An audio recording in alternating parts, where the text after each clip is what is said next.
இந்த முருகன் கோவிலுக்கு ஒரு முறை சென்று வந்தால் வாழ்க்கையே மாறும். முருகப்பெருமான் பல அற்புதங்களை நிகழ்த்திய சக்தி வாய்ந்த தலங்கள் பலரும் உள்ளன. இருந்தாலும் அவற்றில் முருகப்பெருமானின் திருவடிகள் பட்டதும் அவருக்கு மிகவும் பிடித்தமான இடமும் 2 தலங்கள் மட்டும்தான். ஒன்று வள்ளியை திருமணம் செய்த வள்ளிமலை, மற்றொன்று திருவிடைக்களி. இவற்றில் திருவிடைக்களி தலம் முருகப்பெருமானுக்கு மிகவும் பிடித்த தலம்.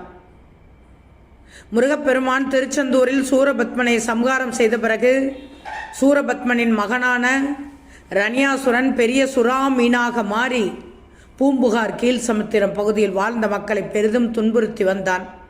இதனால் அந்த மக்கள் தங்களை காக்கும்படி முருகப்பெருமானை வேண்டினார்கள். இதனால் முருகப்பெருமான் அவருடைய வேளால் அவனையும் வதம் செய்தார்.